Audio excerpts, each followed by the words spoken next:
We're So, live. Tevis and Riley, where are you guys right now? We're in South Texas. Okay. Way south. Way How south. does it feel going from digital to IRL? Riley's fatter than in camera. Wow. Wow, that really hurts, man. I am pretty fat lately. I gained a lot of happy weight. How long have you guys been together this week? What's that? How long have you guys been chilling together? I arrived on Monday. Yeah, Monday. Okay, you arrived on Monday. Yeah. The 17th. Now, I don't know when this thing happened that I'm about to share, but maybe it was Monday, Tuesday, Wednesday, last night. I don't know. But apparently I got tagged in this last night, and I think the audience deserves to see what it is. All right, here we go. Tanner's impersonation. Have you seen my video? Have you seen my video? I'm about to. I'm right after this. I'm gonna drop this new video. It's fucking great, guys. Never seen before information. Watch my video. You can't miss it. Seeking Alpha, bro. Seeking Alpha. Hey. It was such That's a good awesome. one. It was such a good because I don't know what he was so drunk that he started playing with that little bottle thing, but it was such a good impersonation.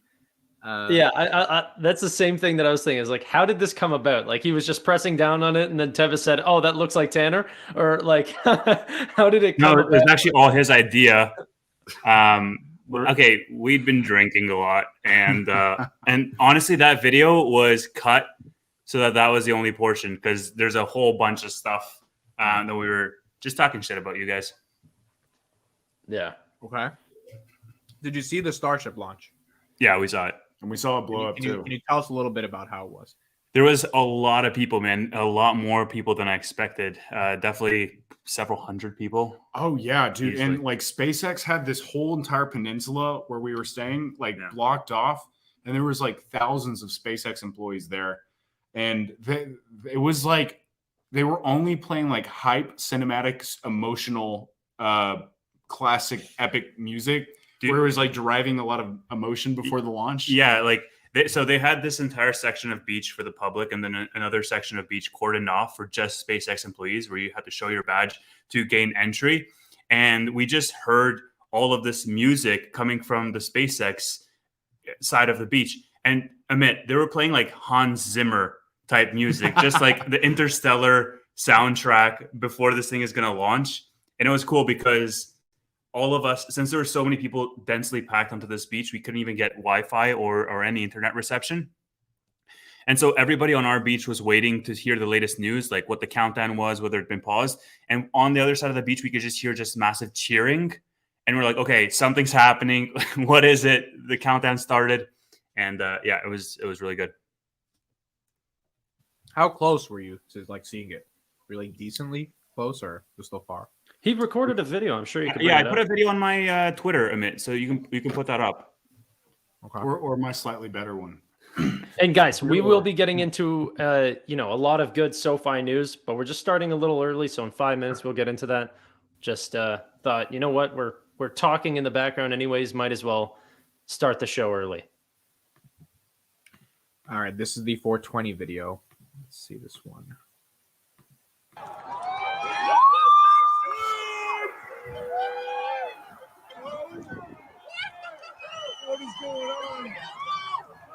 What is going on?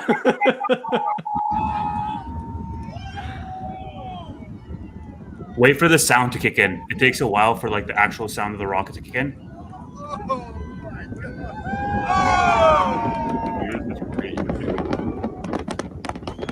Now the sound is really kicking in of the engines, and it was intense, man. The entire ground around us was shivering. Wow. Everybody was ecstatic. Yeah. So many old nerds there. Everybody brought their own telescope and Did it give you an even more newfound appreciation for Elon? Just seeing that? How did you think about it? Yeah, well, it was crazy just seeing Riley and I were saying after the fact, just seeing the personal commitment of a lot of these employees. Like they actually felt definitely like they had skin in the game, because a lot of them were just so emotional on that day. And yeah, it was crazy. Just the fact that like how these people were celebrating every launch, and just what the atmosphere was like at the beach. You could tell that everybody took it really seriously, not like a job. And the funny part was, in the beginning when we arrived at the beach, Riley was like, "Oh, that's so cool! Like SpaceX employees get the day off, like to go watch this launch, because it launched at like 8:30 in the morning." And so the beach filled, the beach filled up, and the thing launched. And by the time that we were ready to leave, 4 giant buses showed up to take the SpaceX employees back into the office. And we're like, "Oh, guess they don't have the day off." Yeah, for Elon. So did you see it explode and everything, like, Yeah. or spontaneously disassemble, or whatever they said it was? That was epic. Yeah. It was hard to tell what actually happened, because it was so high up, and we were only using eyesight, that until we got back to the place that we're staying at, we didn't really understood what happened. And it sucks because there were so many people there that all of the self reception like went out of service. Like we didn't know what was happening.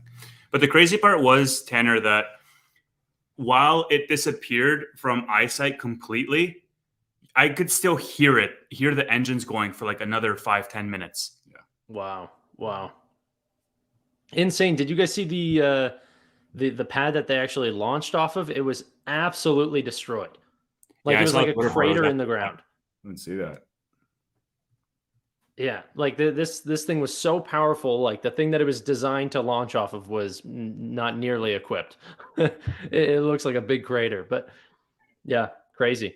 I see a comment saying, people didn't know that Tevis and Riley were friends. I mean, no, they. Well, I wasn't gonna say it like that. They didn't know each other before the SoFi Weekly. Like, Riley invited Tevis down to Texas to watch the SpaceX launch, and that's how they met. They met through the SoFi Weekly. So it's kind of crazy. I'm pretty sure he like said it nonchalantly too. Like, you should come down to Texas one day. And I was like, take it booked. Yeah. One of the weird friends that actually goes, okay, whenever you're not meeting it, and then they have their ticket flight. That's Tevis. I was like, I'll be right there. We've been on a road trip for like a cumulative like 11 hours. Yeah. So we went through San Antonio, Austin, all the way down to the very bottom of Texas from the top. So it's been a lot of fun. Yeah. And this is you see how red I am? Yeah. You see how wild this is? Like, so this is we were prepping this stream, just making sure the cameras and mics worked and everything. And I was just with the tank top, and it's just completely freaking red. I was like, guys, I haven't worn sleeves in like 4 days. This is amazing. And Tevis, this is like one of your first vacations in a long time, right? My last vacation was the World Cup in Qatar in November. Not a bad Okay. vacation. But that wasn't really a vacation, because that was like 3 days, right, of traveling and everything. It was over a week that I was there. But yeah, since November, I basically haven't had too much of a break. Okay. So you guys will probably notice we are streaming on 3 channels today. So we're on mine, Tanner's, and Tevis's. So we're trying this new multi-stream thing with StreamYard. So you guys can be on any channel. It's fine as long as you're in one of them. I think the comments you see on all of them are the same. They all interlink. So that should be the same. Well, they don't see it. We can see it all in one linked stream. Really? Yeah. Okay. That's one disadvantage to doing that, for at least. Right. But if you highlight it, if you highlight a comment, it's going to show up to everyone. Okay.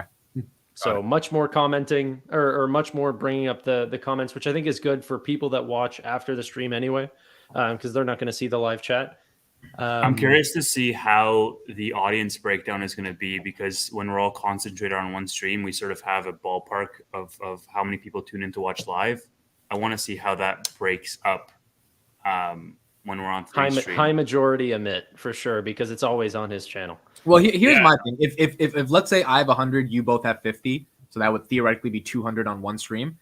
Maybe we just do a different person's channel every week and try to keep getting that 200 versus split it every week, because I don't know if it being fractured makes sense versus just having 200 in one place. But we don't have to just keep doing it on my channel, right? If we, like when we did it on Tanner's channel last week, you guys still had 140, 150. It was fine. So people still seem to find the stream regardless. But we'll see. We'll see how this works, and you guys in the comments can let us know how you like it as well. All right.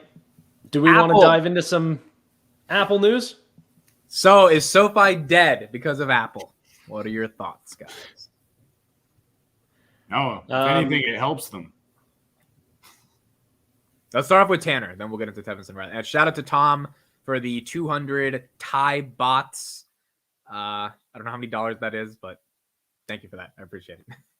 Tannor, is SoFi dead because of Apple? So can I say what their offering is? Sure. Yes.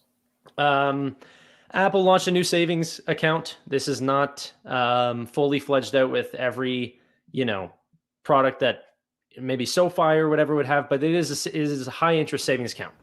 They're offering 4.15%, 0.15% higher than SoFi's, 10 times higher than the US average savings rate of 0.037%.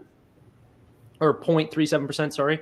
The account is no fees with a maximum balance up to $250,000, which means that anyone that, they're not accepting people that are going to get out of the FDIC insurance limit.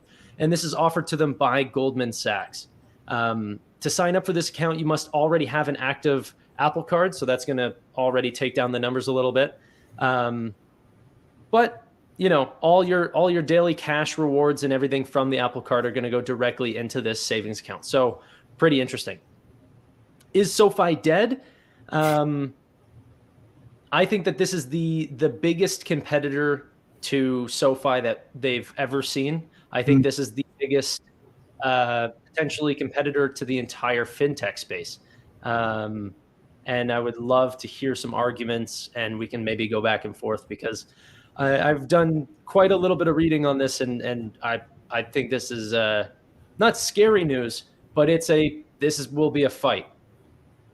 Right. So a couple of, and we can dive into the specifics, but a couple of first initial thoughts was that from just the first read, it seems like legacy banks are going to be hurt way more than a company like SoFi, who's already being competitive with that 4%.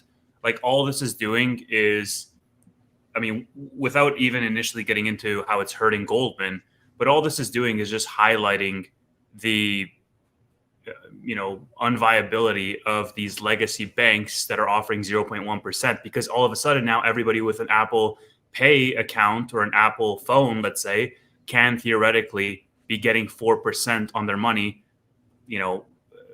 I would be more concerned if I was holding like Bank of America or JP Morgan stock or Wells Fargo, one of these banks that offer a low APY, than holding something like, SoFi or even a Robinhood that offers more of a competitive APY. Again, that's just from an APY perspective, right? Yeah. And to be honest, I think that this is still one of the largest competitors, even if they set it at something like 2 or 3%. I think, and I don't know if we want to just get straight into the nitty gritties, but it's the native aspect. Apple has one of the largest shares, if not the largest share, of smartphones. Some would actually say it's quite tied with Samsung, very, very close. Samsung is 28, Apple's 27. In terms of right. So very, very close. And the mixture is a bunch of other names, Google, Huawei, Otto. Yeah, but the split is more interesting than the mixture, because worldwide it might be 50-50, let's say Samsung, Apple, or Android, Apple. North America is like 80-20, if not more aggressive for Apple. A lot of the predominant Android market is Asia. Yeah, sure. And but this also, savings account is only in the US, right? For now. Here's the thing: is it doesn't have to stay in just the United States.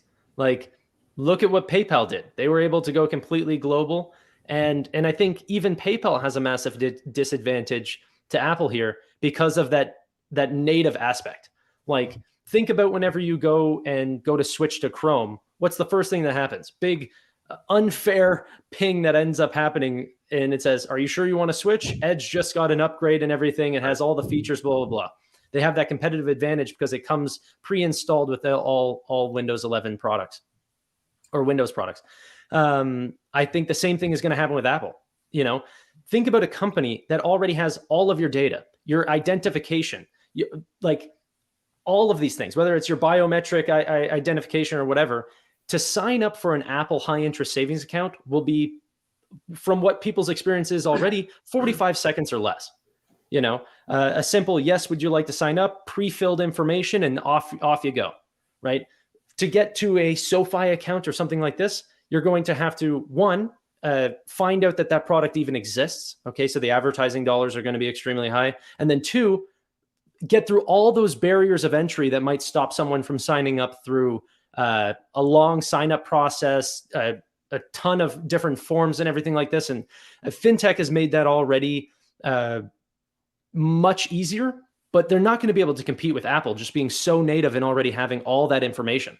Yeah. And I mean, the other point to add there is when you talk about the ecosystem benefits from a user perspective, one of the benefits is this consolidation into a singular platform, because instead of downloading, let's say, an incremental app, all of a sudden you could have just a dashboard, in your wallet app on your Apple device, right? So for Apple users who are already so in tuned with that ecosystem, I mean, the network effects of Apple is one of the selling points and what makes that brand very sticky.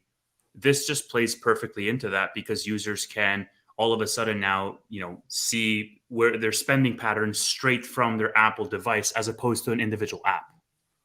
Yeah. And the craziest thing is I heard whenever Apple's Pay Later product, their buy now, pay later product, was coming out, like they were using, they're going to be using your transaction history from the app stores and all these things going, back as far as whenever it first launched, I think in 2010, 2011.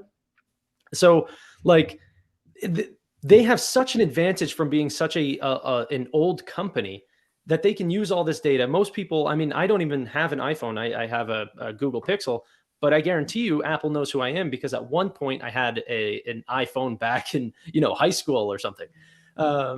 So that sort of thing exists. And then the stickiness, like you said, Tevis, of how do you switch off of their ecosystem once you actually start banking with them? Like that is hard.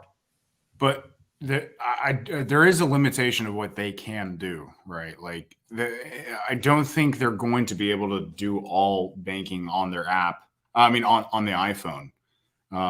What do you think their strategy is? Because I think their strategy is only to make iPhones more sticky, so the switching cost is higher. Because if you have your money in iPhone, why in the hell would you buy a Samsung? I don't think they're trying to target SoFi's future business model, which is to improve banking backend infrastructure. So hopefully, like SoFi will have the technology to build like new banking products that Apple can't, because they're building on top of Goldman Sachs' old technology. That's the interesting thing about this. I don't see the long-term vision for this in the context of Apple. Like 4% interest rates or 4% savings APY is going to go down eventually, right? Maybe it's 18 months, 24 months. Every bank is going to have to, when equities go back up and bonds aren't that attractive anymore, things are going to have to go down. So if that's the case, like this won't be the appeal that it is to consumers anymore. I agree with you, Tannor, that the appeal of like 45 seconds or less, super appealing. But I don't know exactly if Apple's trying to become the biggest fintech in the world, if that's the next S-curve they see, because that doesn't seem like an S-curve to go into the fintech space. I don't think Apple's going to be the largest. Yeah, it's not. You don't think that the largest total addressable market in the world is an S-curve that they? I don't think Apple wants to give out mortgages. Is my point. And student loans. Why not? Why not? They're sitting on the world's largest cash pile. Why would they not? I don't think that's their brand. Like they want to make iPhones and headsets. I don't think they. Yeah, I know they want to diversify, but if they were going to, could have said the same thing about a lot of Apple's products now. Like 20 years ago, nobody was going to say that they were going to get into headphones or. No, but these are beautiful, sleek products that they can charge a massive premium on, right? Those AirPods cost $2 to make the cart; they charge $250. But like student loans, like sure, people defaulting on their debt, and then an Apple person coming to your house to like, collect the money. Yeah, but they've already got into the credit market, so that kind of squashes your argument because they already have the loans market, and loans is a total. That's like where of course they do. What is buy now pay later? That's a loan. I don't think it's. So I think, guys, there's a distinction here between like trying to understand what Apple gets out of this deal, right? Because can Apple offer more fintech-like products? Absolutely. Can they offer more sort of PayPal, pure competition products, buy now, pay later, all of these different products, yeah, sure, they can play in that space. Will Apple ever be getting a banking charter and offering checking and savings accounts? I think that's where it's a little bit far-fetched to think. I don't agree. So it's all going to be through partnerships. And I think, Michael in the comments brought up a good point. Like, the data play for Apple is also a big push for them as well. They get another layer of user data in addition to all of the other pieces of the user profile that they already have from you using your device normally. Yeah, and so I agree with you. They're not going to get a bank charter. I fully think, they're going to follow in the footsteps of something like a PayPal. Right. But PayPal has a nice, massive business doing what Apple can do much more natively. And I think, like you said, we're not even talking about incumbent banks here. I think they're going to get absolutely destroyed. Why would a regular bank get the new version of these clients that are getting older and wanting to start their first checking account when they've already been ping notified by their own Apple saying, hey, are you ready to start up with this account? You can already put in your direct deposit information, everything along these lines. I think sorry, go ahead. No, I was trailing off. No problem. I think that we all realize that Apple is not changing anything. They're making simple fintech products that exist in 100 different apps on the App Store. They're just doing it to make it better and more simple than all the ones that you could possibly download on the App Store. Like, the future of banking, like, we have to figure out what the future of banking is to figure out where this whole trajectory of growth is going to come from. And I don't think it's just going to be like reframing all these fintech products that we built. It's going to come from like first principles thinking and making the banking system a lot more different than it is today, and reworking the background, which is what I think SoFi is doing. Maybe they're not the ones. I hope we all agree that SoFi is the one that's like working in a different way. But I mean, this isn't anything new. And so I think, look, it could be very simply a case like this is a partnership with Goldman. And I think a part of this pod, we should focus on the Goldman aspect of things. And Apple is half of that partnership. And, they saw an opportunity and they took it because they have some clear advantages from that deal, right? If I open a card with Apple, I'm going to get 4%, but who's going to give me that 4%? Because I don't think it's going to come out of Apple's pockets. It's going to come out of Goldman's pockets. So they can share the risk. So it depends on what their back end deal is. We don't really know. That's the funny thing. And go ahead. Sorry, just one last point. Before we go into the Goldman side of the equation, I think it's important to set the stage that Apple and Goldman have a partnership up until 2030, and so this is something that, I mean, Goldman has been working with Apple. Previously, we can talk about the Marcus app and the shortfalls around that, but it's not surprising, is my point, to see them go through Goldman because they have that partnership up until 2030. But if Marcus failed, what exactly is the point of even this partnership? Like, I still don't get what's the vision here. To survive. I think Goldman, I think every single bank, personally, especially banking as a service providers like Citi, Goldman, SoFi, all these companies, they are going to see that they can't compete with these native devices.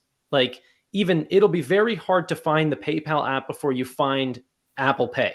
That's the problem, right? Is that you're going to be offered a service that is almost as good. Even if it's not PayPal level, it's 95% there, and people would rather choose that before they even get the option of going to PayPal.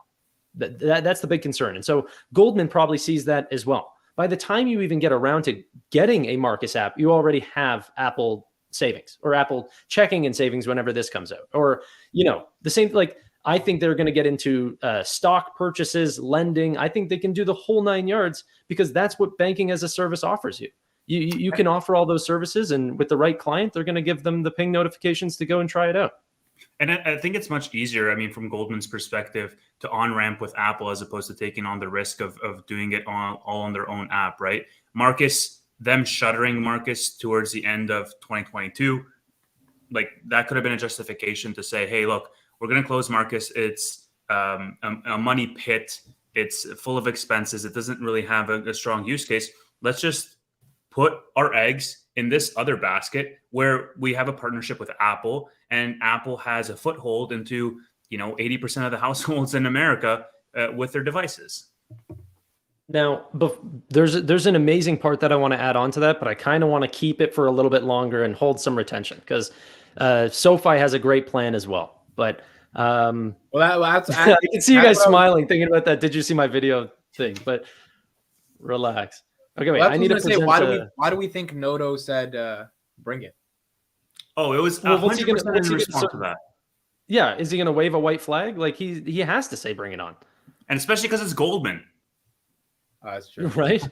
And if anything, this is just going to help SoFi actually get customers because banks are going to be. So this is you guys should look this up afterwards. It's called Project Breakout. Okay, and it's Apple's. It's rumored right now, so it could be like Project Titan and never actually come out. But they're going to try to fight up against the Visas and the MasterCards and potentially even create their own payment rail. This is how large this company is, okay? That they have 2 billion active Apple devices, okay? The ability to have NFC on their devices, meaning people can do peer-to-peer payments without any sort of third-party software, okay? It would be all built in natively. Like, I really don't think we're giving credit for how truly prepared Apple is because they already have the hardware, which is irreplicable, right? Software can be, the problem is like code is code and anyone can make code if you have a smart developer. But if you don't have the hardware in the hands of the user, you have nothing.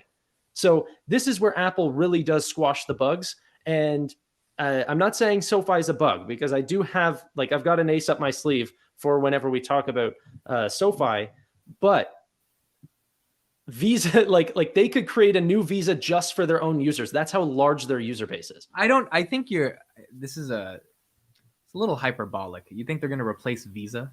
I mean, I don't see how you think that's happening or why. Theoretically they could, but how? Stripe is trying to replace Visa. Adyen is trying to replace Visa. I think but none of them have replaced Visa. They're big companies, right? But guys, I also think this is a supplemental type of revenue opportunity for Apple or a partnership. Like Apple's bread and butter is still their core businesses in terms of the App Store, in terms of the hardware side of the business. Like, don't forget Apple. Yeah, what does that mean? What does that mean? But Tevis has a good point. Finish my point. Hold on, let me go ahead. I mean, Apple plans on doing this, and sure, they might get around to doing it, but they're not. I think it's unrealistic to think that Apple's going to put all of their eggs in this basket.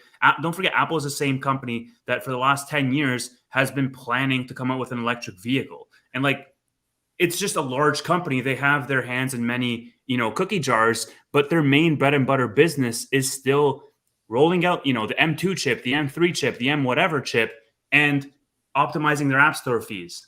Well, yeah, it's one thing I'll say on that is Apple Podcast, the app experience has sucked for many, many years. And they've said they care about the creators and the podcast, but it's so small for them, right? They care about selling phones and laptops. They don't care about their dinky little podcast app, even though it's the number one podcast app in the world. So I see the argument about the market opportunity for building payment infrastructure, but will it replace 60 billion in revenue or even get close to that? In terms of the iPhone, it doesn't seem like they would put. Okay, but it doesn't matter what their other business Okay, sure, selling iPhones will be bigger than Fintech, but you just said it yourself. They don't care about the largest podcast app in the world, but it's still the largest podcast app in the world. If we're that's my point. They're not making any money off that podcast app. That's the I know, problem. but you make money in Fintech. You make money in sorry, I should have said FinServe. Financial services is the largest TAM. There's a ton of money to be made here. And to be fair, to your point, MasterCard and Visa has survived for a long time with just incredible profits. No company has ever been even close to be able to compete with those two companies. And they have so much money coming in that people want to compete with that. They want to they want a pie of that profit. And I think Apple is probably the only competitor out there that could actually do something about that. Yeah, and look, I mean, just going back to the original point that I made at the beginning of this episode, is this going to hurt some of SoFi's total addressable market? Absolutely. But is it going to hurt the legacy players disproportionate to SoFi?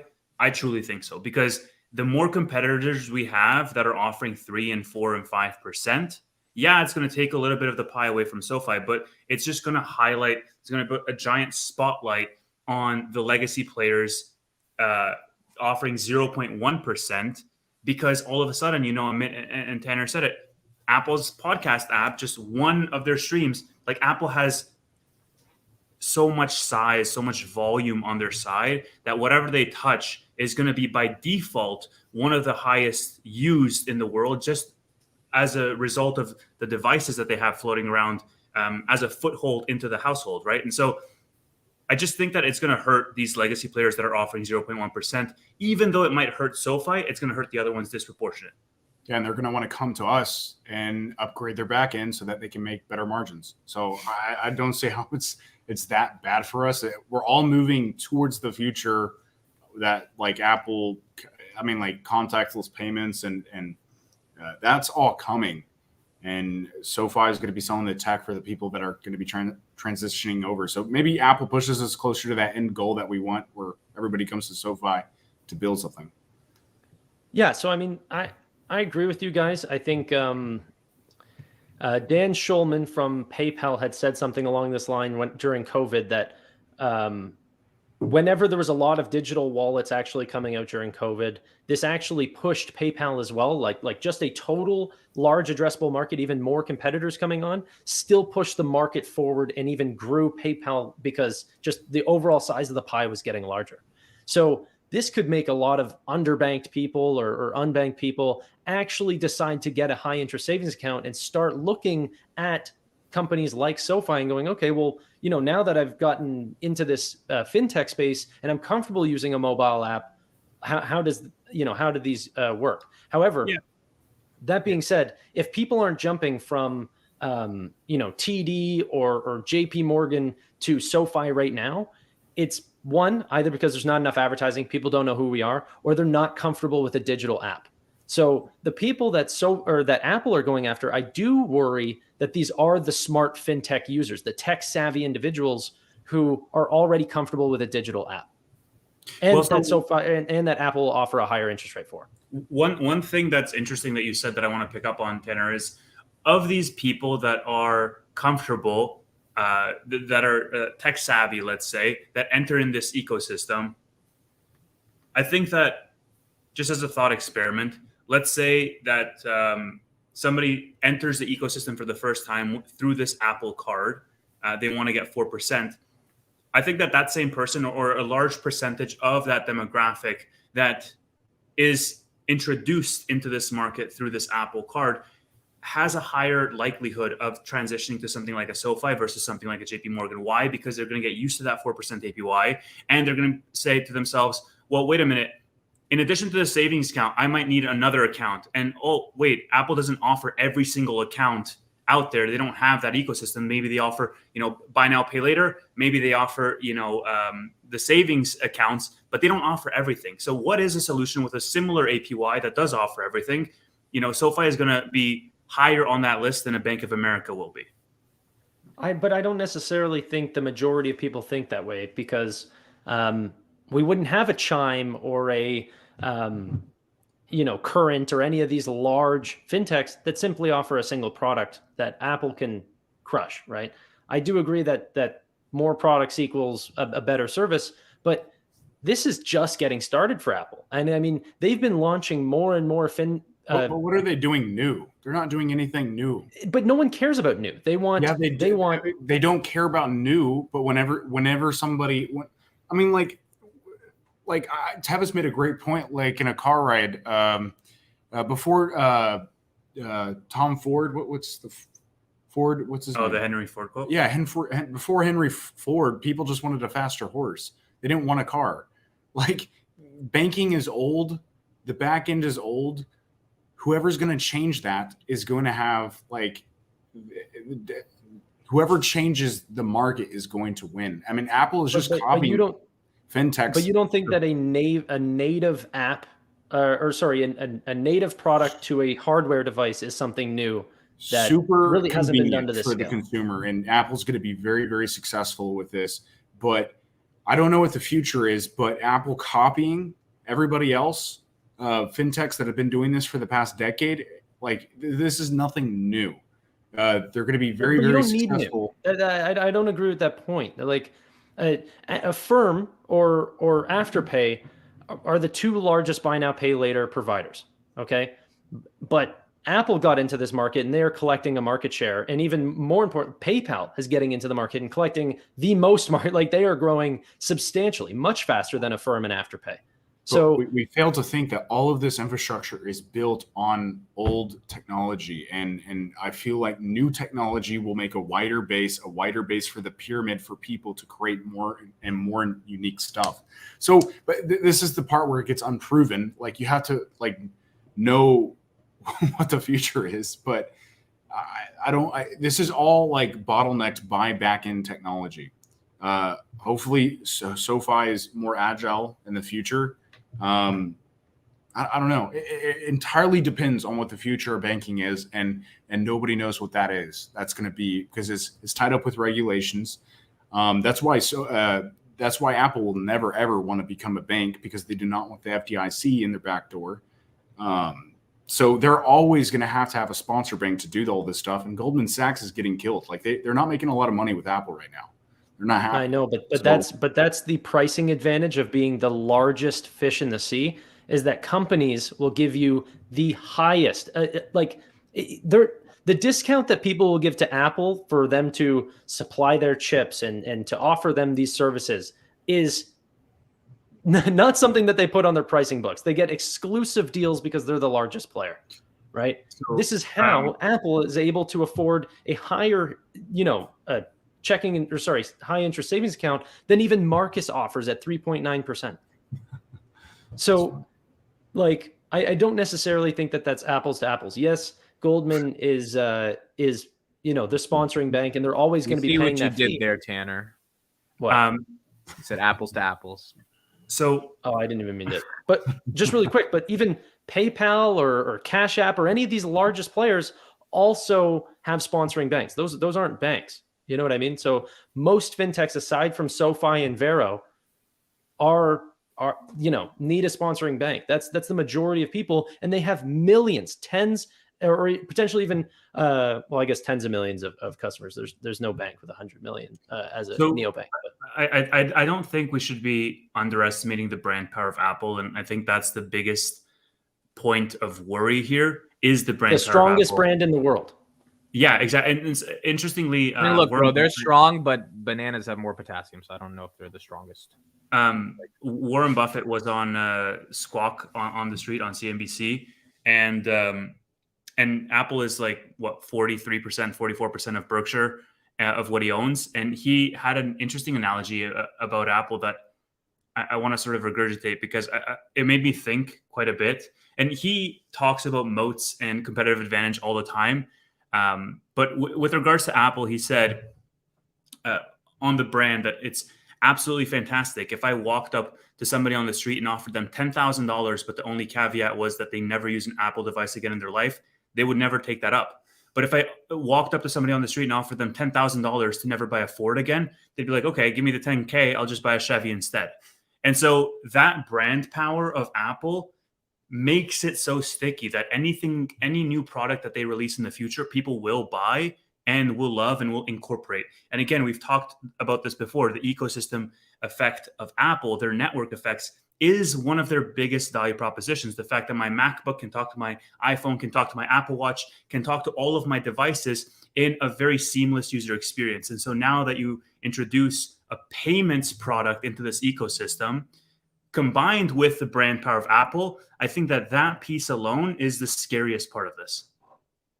No. Yeah, sorry, go ahead. I don't think it's scary in my view, because I just don't think we're competing with Apple at all. Like, and by 2030, their contract with Goldman Sachs is going to be over. And are they going to pick Goldman Sachs again? I don't know. Maybe they might What? Well, how would you know it from 2030? Exactly. We don't know, but like we do know, like Goldman Sachs and these big legacy traditional banks aren't like tech savvy, or they don't have a few like a priority on tech, and SoFi does. Like if SoFi continues to like grow their backend infrastructure to like a great rate for the next 7 years, I don't know. Like Apple could choose us. It's not impossible to think that. Yeah, but there's a long time between now and 2030, and I'm not saying that I know the future, but I'm just saying like we're not competing against Apple. We're competing with other banks, right? You know. Okay, so let's imagine that banking as a service providers all have an equal chance of getting at Apple's business, right? We were available to them whenever. Like we could have offered this service if we offered a great product. And the truth is we're probably just so new that our offerings just can't fit their size of business. Like, and because the larger the enterprise, the more complex that their solutions need to be for their, business. But that being said, let's say there's 10 different banking as a service companies that all have an available slot to go after Apple after 2030. So let's all rank them at 10% each. Okay, so like I'm going to bet my chips on SoFi because there's a 10% chance that in 7 years we're going to get a large client. I wouldn't. I mean, yeah. Sorry, I wouldn't bet anything on today for like what they could do in 7 years. I would just bet on the things that they're trying to tackle, and SoFi is tackling the hardest problem in banking, which is the back infrastructure. Everybody is competing away on the front end. That's why all these fintech apps pop up every other week. They're all focused on making the easy thing for the consumer. SoFi is trying to work on the hard thing. That's why I choose them, because over amount of time, if you keep on focusing on the hardest problem, Tannor, why do you have that shit in your ear, bro? Like, what is going on? So it doesn't echo, and they're not great headphones, so the noise cancellation's too strong. So I've put in 2. I sound like I'm deaf. I can't hear myself. Bought those for my mom in 2007, bro. It was like a big deal. Like, it's a wireless earbud. It's like I don't know. Wait, he has 2? Have you seen everything everywhere all at once? It's not a Bluetooth. No. I have a mic. They're headphones. I'm not like running the Wall Street like I'm just running one so I can hear myself. What? You have literally inspired me. I'm about to go on Amazon and get a fake Bluetooth headset. I'm gonna wear. You guys thought I was like running like one of those things? Yes, bro. I'm about to get one of those. That shit actually is cool. I'm not gonna lie. No, it's just like the Samsung version of an AirPod. I want to get those and wear them every day on my podcast and the videos. It just looks cool. I want to get it now. Right. All right. So you want to transition to how does SoFi hedge back? How does SoFi compete? What's this ace up your sleeve, Tannor? Let's hear it. Okay. Let me bring up I found one for $15 on Amazon. I'm getting this thing. There you go. No, I found one for 13. I'm gonna look. Sorry, bear with me, everyone. Bear with me. I'm bringing up a slide. By the way, everyone put in the chat what you had for dinner tonight. Let's see what you guys. Dude, what is it with these weird ass questions? It's not a weird question. How is it weird asking people what they have for dinner? You sharing my screen, or are you waiting for or Riley? Yeah, he's here. We were just grabbing a drink. Samsung Money by SoFi. What is the ultimate counterpart, in my belief, to Apple and their amazing high interest savings account? Well, it would be the next highest market share in terms of phones available, which would be Samsung. And I believe that if Apple sees a large amount of wallets come from this and everything, that Samsung will also increase their interest rates, go up to 4%. And SoFi does actually provide the banking as a service platform. In fact, if you are a Samsung Money member, you are actually a SoFi customer as well. So this is where I believe our moat is as SoFi, is that we would be the Goldman Sachs in this transaction for the second, or I think what Amit said was actually the largest, number of phones available worldwide. It's incredible that we have this partnership. Like, I can't believe we don't talk about this enough. Like, they had all these fintech companies and they chose us, which is wild. Isn't this baked in though, Tanner? Like we already had this partnership for a while. It's accounted in our numbers. Right. So I'm not saying that this is going to make SoFi explode. What I'm saying is that if people get used to the Apple high interest savings accounts and this becomes a very common digital wallet, Samsung does not push this product. I own a Samsung. They do not push this product at all. If it becomes a large market for Apple, Samsung is going to start pushing this product with very competitive interest rates. That's my belief. I think they'll go up to the 4% interest rates, and then that's where you'll start to see some users pour in. On a scale of 1 to 10, how likely do you think Samsung's really going to do to push this? Well, it depends on how well Apple's does, but I believe at 10, there's no reason not to push it. Samsung usually follows Apple, so... Yeah, there's no reason not to. That's the thing, right? It's a digital product. The launch would be free. They already have like all of the phones. The hardware is the hard sell. They have the hardware. Digital products on your hardware is a free. You don't need to advertise it. You could just ping notify everyone that owns your phone. That is a powerful tool that no other fintech in the world, that like JP Morgan's not coming out with a cell phone this year. You know what I mean? Apple and Samsung and Google and Huawei and all these players are going to have a unbelievable advantage at pushing digital products. Yeah, but Samsung, again, back to the original point, Samsung is in the US, right, is a fraction of Apple phones. It's definitely disproportionately skewed towards Apple in the US alone. Yep. SoFi is making a name for themselves in Singapore, UAE, Hong Kong. I'm sure they could push this product out there as well. I don't know. Yeah, I don't even know why SoFi is in those countries. I don't understand the strategy. And I don't know. Maybe it's data collection, but I don't know. They don't seem to be pushing it as hard as I thought they would a year ago. Well, you're not in Hong Kong. Yeah, but like they have SoFi Hong Kong, their Twitter page. They show their advertising. That we do know there are screenshots of people using the Hong Kong app.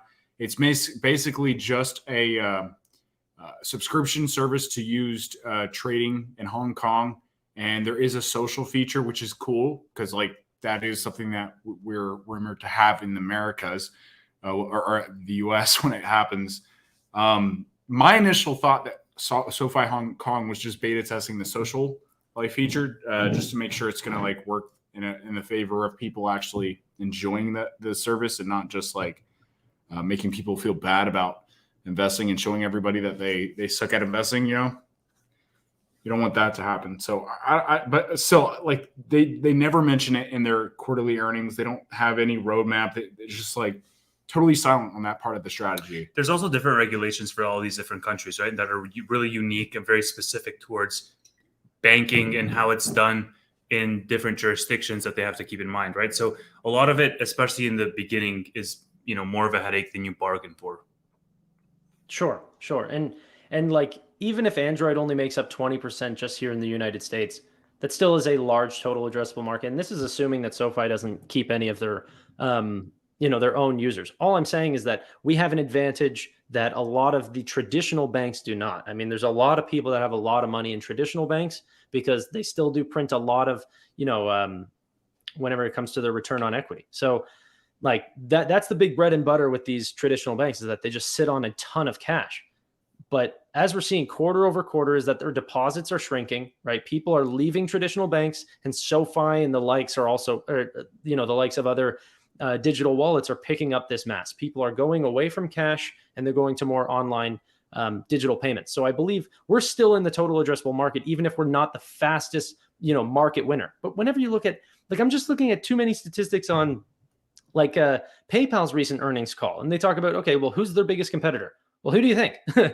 Apple Card, and in terms of their share for Apple Pay, is by far the fastest gainer than any other, a checkout service, like a one-click checkout service. Apple Pay is the fastest growing service. And that's a competitive advantage that's hard to beat, especially when, like I said, the likes of 2 billion people have an active product, right? You can get this all natively on the watch, on your phone, potentially even what I heard is like they could, there's nothing stopping them from setting this up for, Apple autoplay or whatever it's called. You could have NFC products everywhere as long as you own the hardware. That's a really good advantage. So we've established sort of the baseline for this. I wanted to get the group's thoughts on, just how big of a dent this would be for SoFi, and whether you think that they're going to talk about it at all in the earnings call on May 1st, which is coming up very soon. I think they're going to get asked about it for sure from the analysts. You think? Yeah, I mean, it seems like a credible threat. I know I don't think it's the biggest deal in the world, but Tannor brings up a really good bull case for why Apple can demolish fintechs and SoFi in particular, just how small we are. If I was an analyst, I would ask the question. I would want to know. But we know what Noda's going to say. He's like, we're focused on our mission. We are a one-stop shop for financial services. And if they put up a good quarter, he's going to say with some bravado.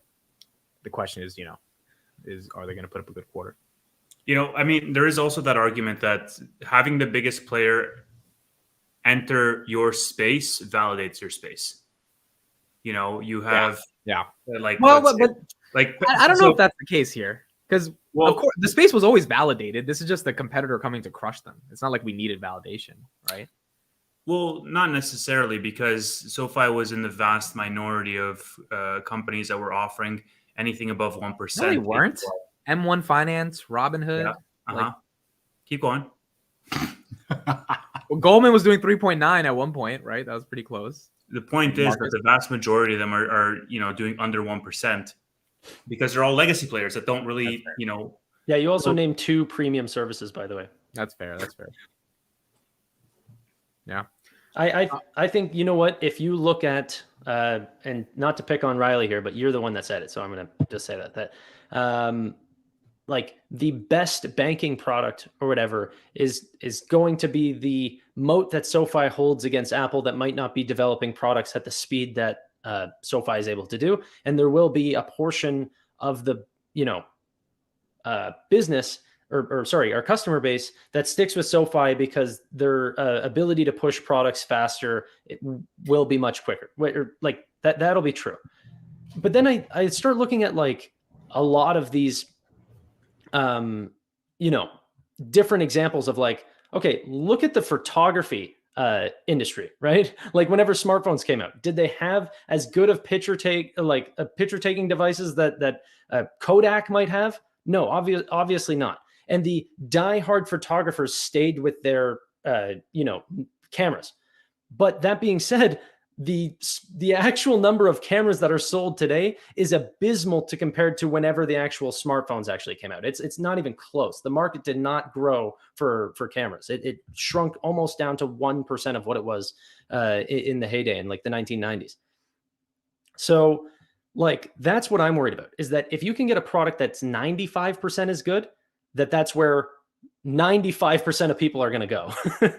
and they're going to know about Apple's product before they even hear about SoFi's. And that's scary. And then who can play a lower, look at what's happening with Slack versus Microsoft Teams. What's a better product?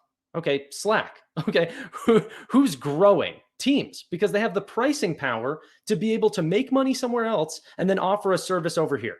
You know what I mean? Here's Teams for free, but you have to have our service that's printing money over here.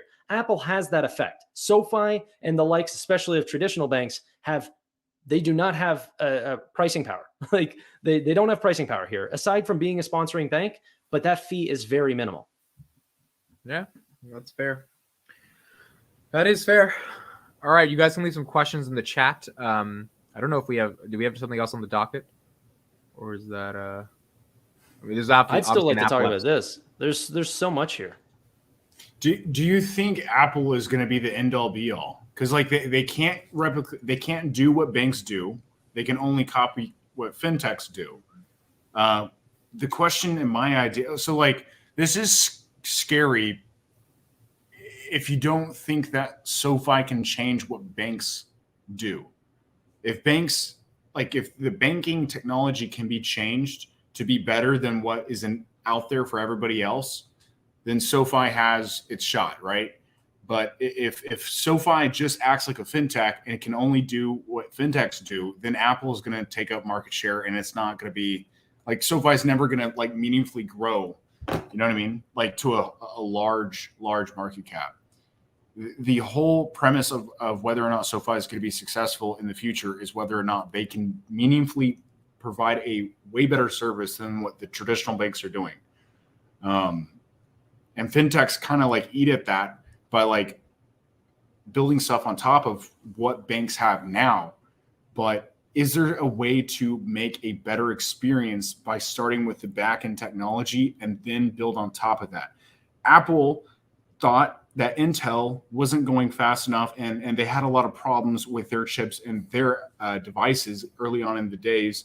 And I think 2011, 2012, Tim Cook decided to start making their own processors, CPUs. And like for a long period of time, Apple was way behind Intel, but they were able to innovate faster than Intel because Apple was starting on a different type of technology called ARM, which uses a lot less energy. And then the M1 chip comes out, and it was way faster and more power efficient than Intel. I'm not saying that this is what SoFi is doing, but like, is there that trajectory there that SoFi could possibly have that could like defeat the traditional banks, or is it just going to go all to the fintechs? Right. So let me just bring us back, to SoFi specifically. The reason why this is concerning is because Apple is a huge brand that has a foothold in every household in America, or the vast majority of them. And they have brand power, and they have a sticky product, and all of that, right? They have the ecosystem. The reason why I think we should take this with a grain of salt is because, number one, Apple is not going to do a full pivot into the fintech game. This is one of their many, many, many product lines that. But you can grow multiple product lines at the same time. Sure, but they've got teams.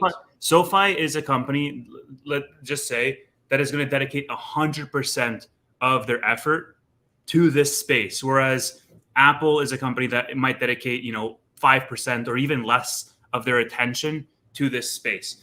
Number two is it's limited just to the savings accounts. They don't have other products in that space, right? And so I think that, obviously I have to take it with a grain of salt to say, well, is Apple going to kneecap SoFi? I don't think so yet. If they wanted to do a full pivot into fintech, I'd be much, much more worried. But right now, but it's already starting. Like I think we're making a like, it's not an emergency episode, but this is kind of like it's ringing the alarm bells for me because they don't have all the products, but Apple Pay started with this. Okay, so now we have online payments, and then Apple Card came out, which was another facet of the business that at least banks had. Apple's not going to get into the debit and credit business. Oh, oops. Okay, now they're here. Well, at least we have buy now, pay later and credit. Well, no, that's being infiltrated now too. Okay, now a high interest savings account, and you don't think that they're going to have more products on top of that? Like they are not going to give people mortgages, Tanner. Like that's not. Yeah. Okay. So I think truly mortgages might be the lowest margin credit product that is offered in North America. There's nothing lower. You don't make money on mortgages. Anthony Noto himself, or I think it was Chris Lapointe that said it. So they're not going to give student loans either. Well, student loans makes money, but I think that they absolutely. That's what I'm saying. Do you really think Apple's going to come out with loans? Do you think they're going to start financing? They're doing it. They're doing it. How? Buy now, pay later. That is a loan. It's not giving someone a loan. That's not the same thing. That is just not okay. The same thing. I want to be polite, but that is a loan. They're offering them money and expecting a payback in the future. That's 100% a loan. There's no debate on that. Yeah, but that's a loan. Well, are they charging them an interest rate on that loan? Well, they're making enough on that loan, they're making enough on the interchange fees that they don't have to charge them a product, which is also very revolutionary. Like they can come out with new products that are able to disrupt current systems. Right? Would you rather choose a free service like PayPal does that as well because they're just making enough on the interchange? Apple or even SoFi, all of those don't charge an interest rate versus an Affirm or an Afterpay that require the interest rates. I wouldn't choose that. Like the merchants wouldn't choose that either. Why would you pay the the interest rate as a merchant for a firm whenever you can pick Apple, PayPal, or SoFi. That, like, I'm not saying that. I think the largest competitor to this product is SoFi. So I'm not saying we get steamrolled, right? I think we're putting up the biggest fight, but this is our biggest competitor now by far, and I will go toe to toe on that. So let me ask you this, Tannor. Do you think that, what do you think SoFi's response will be, if any? And, do you think that response will be appropriate? Like, are we going to go into the war of attrition in terms of raising that savings rate APY? Or what do you, because I mean, Noto had this very suggestive text or tweet the day that Apple rolled out this news. It's on his radar. He wants to be competitive in the market.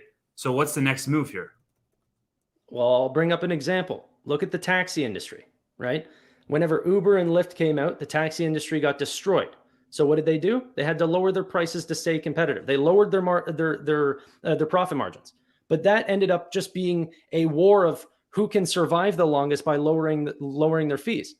Okay, who wins in that fight? The company with the largest cash reserves in the world, or tiny SoFi? And I'm sorry, but like luckily SoFi does have access to the biggest bank in the world, the Federal Reserve, which Apple does not. But that being said, it's still like, if it goes to a war of attrition, I still believe Apple has such amazing pricing power because they're going to be taking it out of other businesses. Let's take out a portion of our margin from our selling iPhones and let's put it towards our fintech space to grow the stickiness of our clients. I think that would be a worthwhile choice, the same way, like I said, Microsoft did with Teams. The pricing power is just too insane for these large fintechs. And it's a digital product. So, like, here's one thing. A lot of the actual products that SoFi or Apple can put out, they can match one-to-one, okay? But what does SoFi have that Apple will never touch? A bank charter. That's strong. What is something that Apple has that SoFi could never touch? Hardware. And now you have to choose, which one do you like out of those two? Do you like the hardware being in most people's pockets? And this doesn't have to stay in North America either. What's to say that they can't actually spread out and, offer these products worldwide like PayPal has, where they can just find a sponsoring bank for every single country and expand this to 2 billion people worldwide, and then offer a service like a Cash App or a Venmo or a Zelle, where people have to have another iPhone for you to send money to. And then so it requires this referral-based process where people go, oh my God, you need Apple Link or whatever to send money with me. And then it grows like that. Like, I just think just because they're not doing it much right now doesn't mean that they don't have the ability to do something. That ability is scaring me because I'm just realizing how fast they can bust out digital products. And lastly, I know I've talked a lot. This will be my last. Don't underestimate Goldman Sachs's expertise, right? They don't offer their clients a lot in interest, okay? But they very quickly allowed Apple to offer 4.15%. So they will have all the expertise to go into lending products and all sort of instant payments, all the payees, the full list of everything that they could possibly need to make this a full-fledged business overnight if they really see a lot of traction in this Apple high interest savings. This came out April 17th. Let's just wait and see how fast this actually grows. Okay. All right. Having said that, the podcast is over. No. I'd love to Well, we got to end in 5 continue. minutes. That's just my Shout full out to piece. James McGuire. I don't know. This is not on my channel. This is on one of your channels. The vast majority of people put money into banks via direct deposit. You can't direct deposit into an Apple's card. Yeah, but that's today. Assuming No, but wouldn't that they have to become a bank for the direct deposit thing to ever happen, or am I wrong on that? Why? How can you do that with Chime or Robinhood or any of these companies? That's true. That's a good point. That is a good point. It's just a matter of launching that service, and I'm sure these banking as a service providers like Goldman will have that available, and they'll charge a higher fee. And Goldman might be my number one pick for a traditional bank because they do have this partnership. And luckily, like I said, SoFi has Samsung money, so we will play a large role in this shift as well. But if like Riley said, innovation will be a big part in this. But this is the biggest innovation in banking I've seen in a while. All right. I mean, Apple has been starting this whole journey for over a decade now. They introduced Apple Wallet a long time ago. So yeah, if they have any plans, they've been thinking about it for a while. So Yeah. Do we want to do some questions for the last 5 minutes or what? Yeah, if anyone has questions for the last 4 minutes, let us know. Everyone wants you to get drunk, Tannor, and talk about it. I'm down to definitely do a drunk stream. Dude, Riley and I were drinking last night, and I was like, we should go on a live stream right now. And in retrospect, I'm so glad that we didn't. Me too. Oh man, Yeah, you guys would have been funny if you guys were live. Yeah. I don't think I've ever been. First of all, I haven't been drunk in like that stuff. Like, what'd you say? Nothing. I didn't say anything. We were talking about some offside shit, so probably Goldman doesn't have a national bank charter. Wait, because they're already a bank. He is he right on that? Because I don't know if that's true. I would assume they are. No, because they didn't buy Goldman's a bank, so they don't have to worry about that. Yeah, I would imagine, right? Yeah. Tevis, did you meet a Texas girl? Everything is bigger in Texas. No, I did not. He was talking to some honeys in the ocean, though. What? I'm kidding. I'm Honey's kidding. in the I'm ocean? kidding. I'm not kidding. No, I'm kidding. Dude, this we'll tell the story now, I guess. Can I quickly interject and then you can do that? I just want to say James has been sending me the money. I really appreciate you, James. Thank you, Tanner. That's a great interjection, man. I'm glad you did that. I don't want about SoFi. No, I didn't want him to like. I wanted to say thank you. It's a big deal. So I wanted to. Can I interject? Thank you, not... I'm getting paid right now. I just want everyone to know. Did you guys see my video? Did you guys see my video? We did. It had a lot of crucial info. I'm not gonna lie. It was great. So much. Oh my god! All right, Tevis, what were you gonna say? James, holy fuck! Oh my dude, god, getting paid today. Oh man. Goldman Sachs Bank is an authorized. Okay, thank you, James, for that definition. I think we know that. But James, spread the love, man. What the hell? Yeah, James, I'll read your message. You know, Tevis, what was going to be your story? But like, I really do. But you don't need to. No, it's stupid. We met someone on the beach, and whatever they worked in tech, and they just recently moved to Texas, and they were like, "How long are you guys going to be here? We should grab dinner." And I was like, "Oh well, I'm with my friends, but like, let's all grab dinner together." And she was like, "Okay, yeah, that sounds good." And I was like, "Cool, like let's like give us your number, and then like we're gonna go, shower, get ready, and then go out for dinner, and we can grab dinner together." And she's like, "Yeah, that sounds good." And then so we shower, and I'm like, "Hey, this is the place where we're going for dinner. Like, we'll meet you there." And she's like, "Actually, I can't do that, but let's me and you stay in touch." And I was just like, in retrospect, I think I missed some signs there, Riley. She did not want dinner with friends. Like, she wanted dinner with you. Yeah, and yeah, that's funny. So that didn't. Was she also a product manager? No, she worked at like Walmart e-commerce. Okay. Cool. Yeah. Cool. Well, I just wanted to correct that. He's right. James is right. They don't actually have a nationally chartered bank license, from what I can see on the Federal Reserve .gov website. They have a small mid-sized business charter, which I think is the same one that Square has, or no? This is why I don't like the lives. I'd rather research all this. What, do you have a Palantir Weekly or something? Why are you Yes, I have the like important things to talk about. We might get into the S&P 500, all of this crazy stuff. So I gotta go. Very exciting news. I think that's the best thing to happen to the company in the last year. I think so too, to be honest. It's good stuff. Thank you, David. All right, everyone. Thank you for joining. We'll be back. We'll decide if we want to do this multi-stream thing or in one. Let us know. And tweet us. Twitter's in the descriptions. Join the Discord. Go check out my video. It's great. Also, I don't know how to say it any other way. I mean, honestly, my last video was a banger. It got no love. Like, it was a great video. If we're doing a drinking episode, let me know, because I'm still here until Monday.